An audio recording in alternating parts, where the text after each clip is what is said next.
Saudara-saudari yang terkasih, kita jumpa lagi dalam Pelita Hati hari ini, Minggu 22 Januari 2023, hari Minggu biasa yang ketiga, hari Minggu Sabda Allah. Bersama saya Romo Thomas Suratno SC dari Paroki Cilandak, Jakarta Selatan, mendengar dan merenungkan Sabda Tuhan, yakni firman Tuhan yang tersurat dalam Injil Matius, bab atau pasal 4, ayat 12 sampai dengan ayat 23.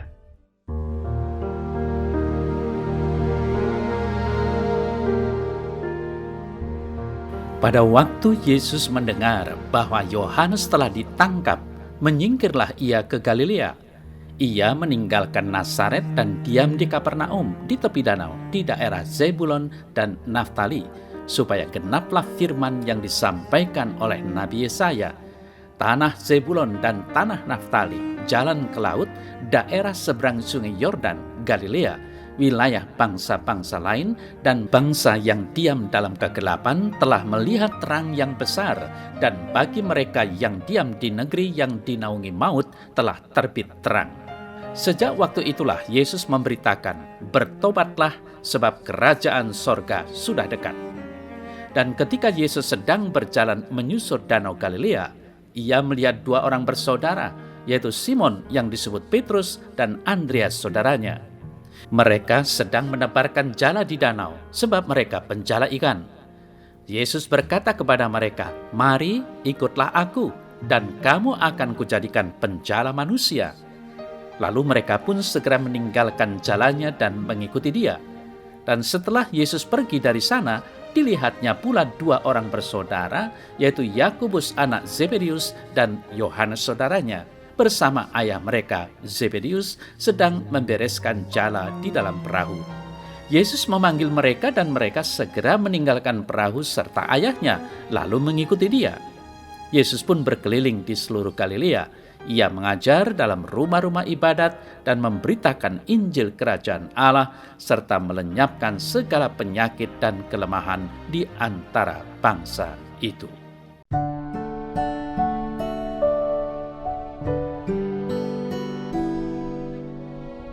Saudara-saudari yang terkasih, di awal karya publiknya, Yesus memanggil para nelayan untuk menjadi murid-muridnya.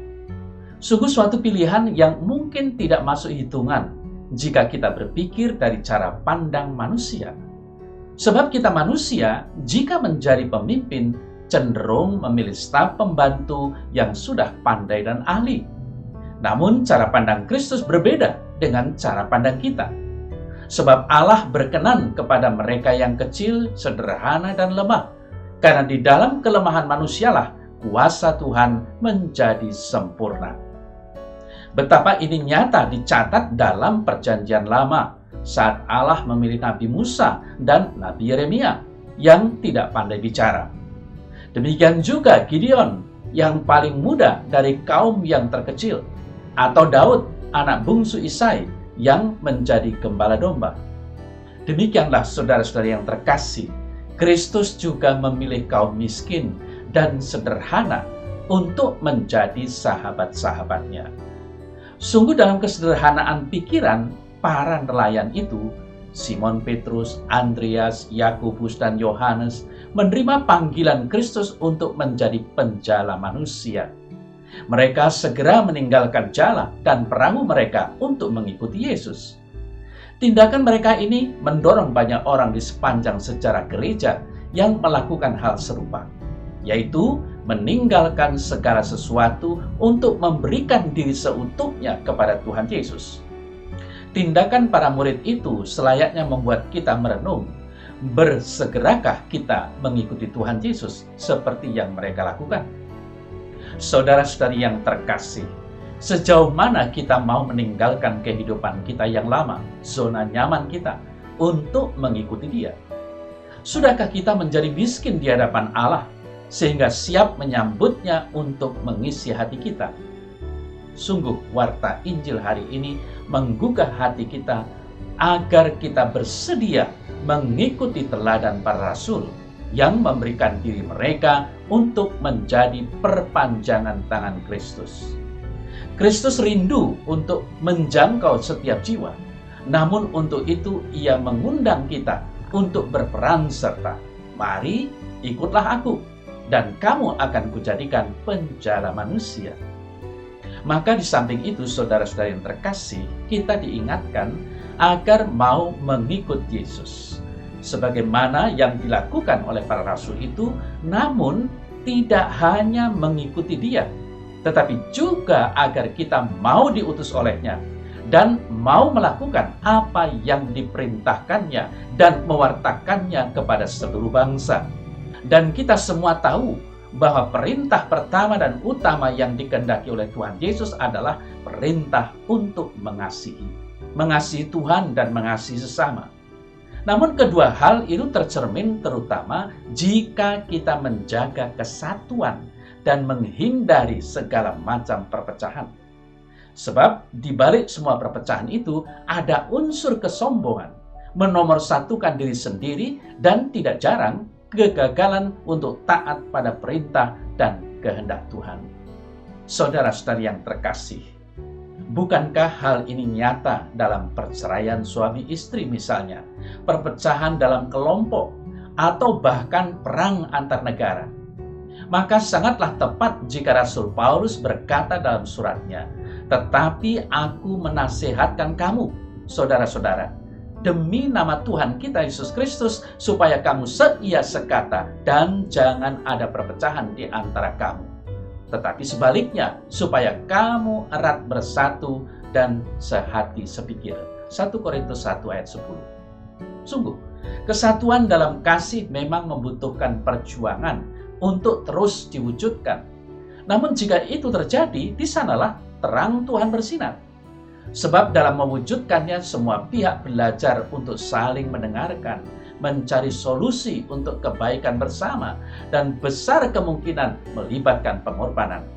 Itulah sebabnya dalam suratnya tentang anjuran menjaga kesatuan dalam jemaat, Rasul Paulus melanjutkannya dengan pemberitaan tentang salib Kristus. Bagaikan dua permukaan dalam satu mata uang, kesatuan kasih dan pengorbanan memang tiada terpisahkan. Saudara-saudari yang terkasih, mungkin orang bertanya, bagaimana seandainya sudah terlanjur terjadi perpecahan itu? Bagaimana kalau pasangan suami istri sudah terlanjur berpisah? Teladan Kristus yang dicatat dalam Injil mengajarkan kepada kita bahwa tidak ada kata terlambat untuk memulihkan perpecahan itu. Mari kita undang Tuhan Yesus untuk memulihkannya.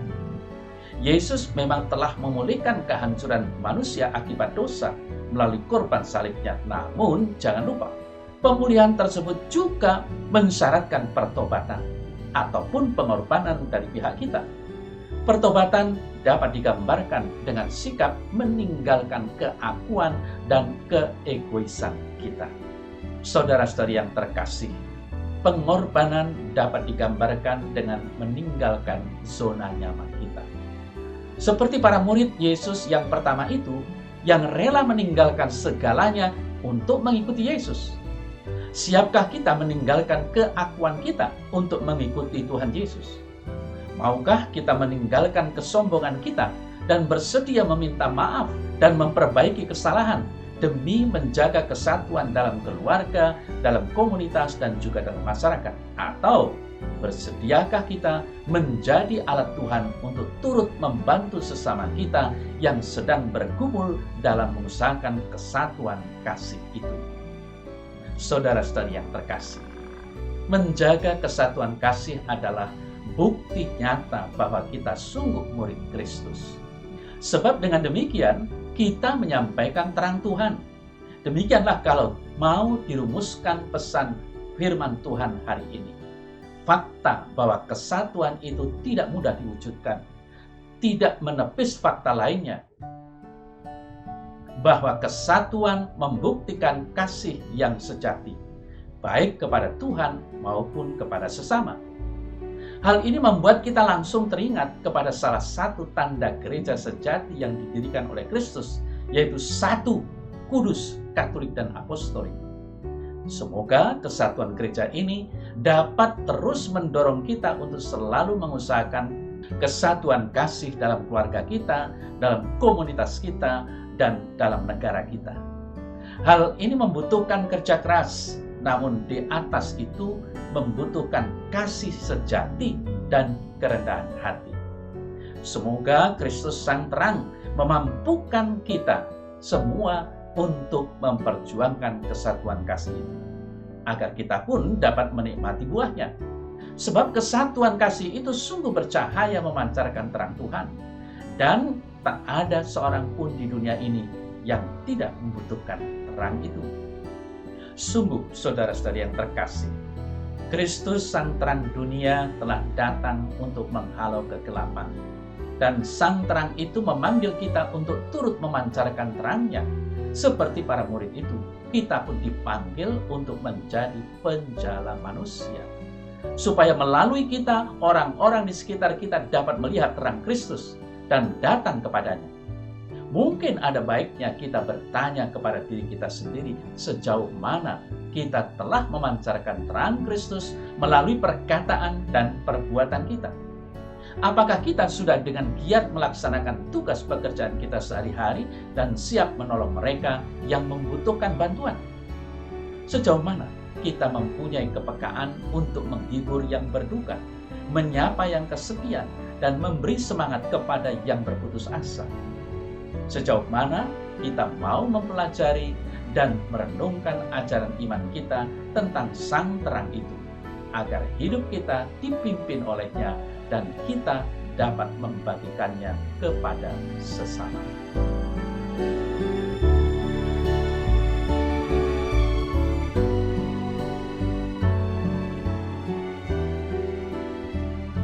Dalam nama Bapa dan Putra dan Roh Kudus. Amin. Ya Bapa yang Maha Pengasih dan Penyayang, menjelang akhir hidupnya, Tuhan Yesus telah berdoa bagi para murid-Nya. Semoga mereka semua bersatu seperti Engkau, ya Bapa, ada dalam aku dan aku dalam Dikau, supaya mereka juga bersatu dalam kita, agar dunia ini percaya bahwa Engkau telah mengutus aku. Maka kami mohon, ya Bapa, semoga semua orang Kristen bersatu padu dan giat mengusahakan kesatuan. Semoga seluruh pemimpin umat-Mu semakin menyadari perlunya kesatuan. Buatlah kami juga sanggup memancarkan terang Kristus dan menjalankan perintah perutusannya dengan bersatu dan mengasihi sesama. Amin. Semoga Allah yang Maha Kuasa memberkati saudara sekalian, Bapa dan Putra dan Roh Kudus. Amin.